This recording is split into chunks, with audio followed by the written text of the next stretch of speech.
What's the secret to getting the best possible score on these standardized tests?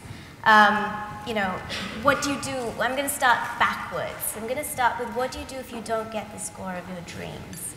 And I'm going to start with Kavita, who's going to sort of give her version of what you should do. So I think if you don't get the score of your dreams, you need to go back and actually look at the breakup of the score, as well as try to get details of the score report, which you can actually access through, depending on the standardized test you're taking. You can actually go online and they will send you your breakup, so you can actually see where it is that you might not have done as well as you think. I think that's the most important step, which a lot of students don't really know that they can even get access to.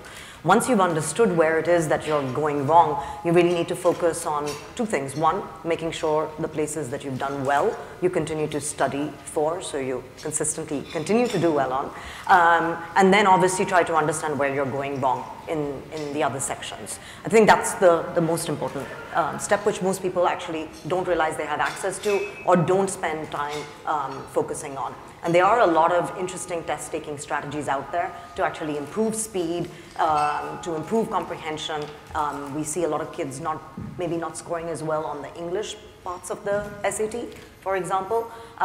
They take a long time to actually go through some of the reading comprehension sections. Is a sort of a common piece of feedback that we get from students when they're facing difficulties. So it's actually trying to find what are those things that will actually help you to improve speed. Just to add to that, I think it's important while we reflect on whether you should take the SATs or any other standardized test again. When you do receive your score, it's always important to sort of step back and think about whether this is the best possible attempt you could have taken, or do you honestly believe you can show a marked improvement. And I think that stems from the fact that you need to understand your own abilities better. Of course, everybody wants a perfect score, but not everybody is necessarily capable of getting that perfect score. So you have to be realistic about your own abilities, and my suggestion would be to try and attempt any exam again if you genuinely believe there is a possibility that you can show a substantial difference. Because if you give the same exam 2 or 3 times and you land up getting the same score or lower, that isn't necessarily going to strengthen your application in many ways. So you have to be realistic about understanding your own ability, assessing that, and then deciding when and how to give the exams again. So if we get back to basics, Kavita, I'm going to ask you this. How far in advance of taking, say, you want to take the SAT 1, how far in advance should you start? So what we found is actually that a lot of students are taking the SAT, well, they're doing 2 things. One is they're taking the SAT and saying, let me just go in and take the SAT and see how I do. And I don't think that's the right way to go about it, because that is an actual official score which you have to send to the university if they request all score reports. So one is making sure that you take what we call either a diagnostic, which is basically taking a mock exam, and without doing any studying, without doing anything, and seeing where you are so you can assess how much time you actually need. We've seen students who spent a year and a half preparing for the SAT, and some who spent 3 months. Invariably, most students need actually a lot more time.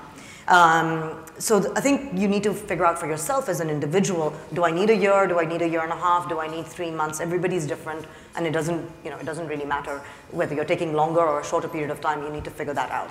The other thing that you could also do in younger classes, especially class 9, class 10, is take the PSAT, the preliminary, so the PSAT as it's called, which is usually administered in a school setting. It happens in October. And that gives you sort of an assessment of how SAT ready are you. It's not exactly, it's meant for students who are younger, and Lisa could tell you more about that.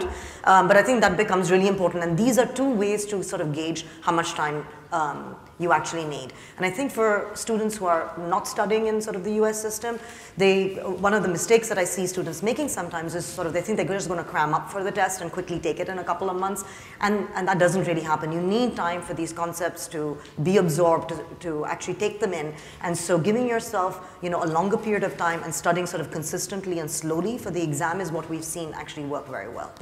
Absolutely. So a good year in advance is not too early at all. Absolutely. And in fact, we always recommend, if someone asks us at the College Board, when should we take the SATs? And I'm sure Kavita will agree, we'd encourage students to take it early on in the 11th grade, or at least in the second half of 11th grade, for two reasons. One, you have less burden on your heads in the 11th grade. In the 12th grade, you're already doing many other things that require your attention.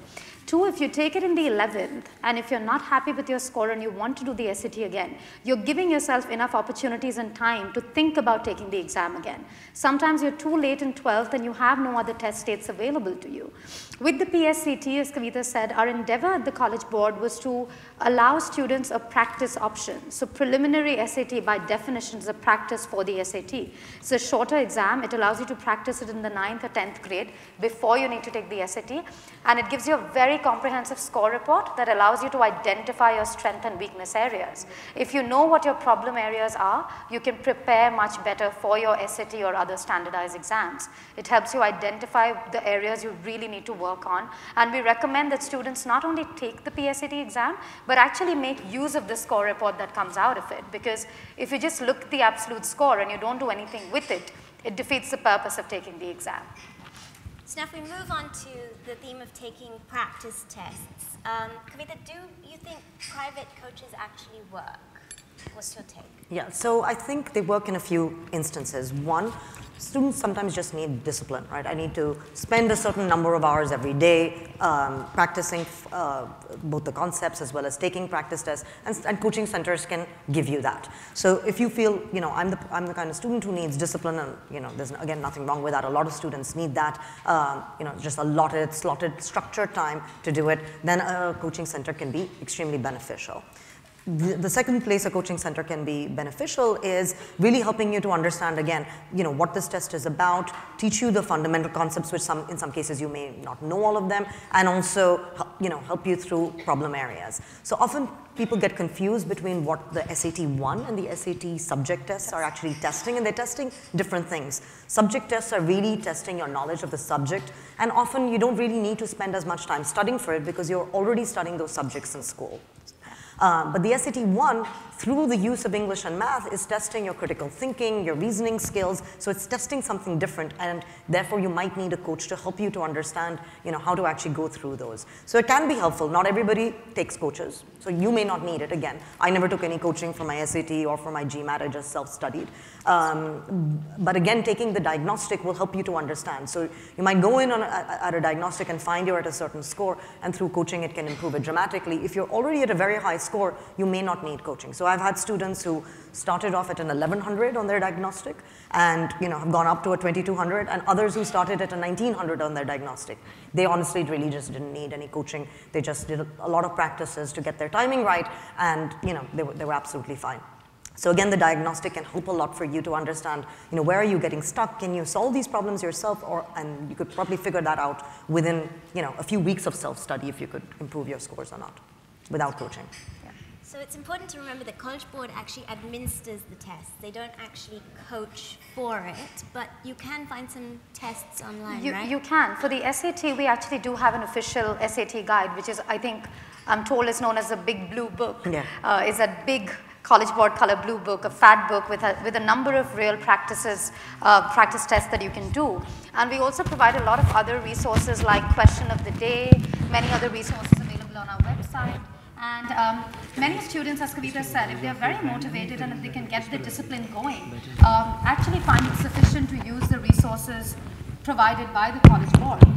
And you might find that you don't necessarily need a coaching class to go to. However, keep in mind that even then, it's important for you to practice the test enough. There is no replacement with the SAT or with any other exam really where you can get away without practicing enough, because often the concepts or the topics that are being tested aren't very difficult. They're usually things you're already studying in school, but the test-taking strategies you need to know and master will only come with practice. So it's important to stress on that.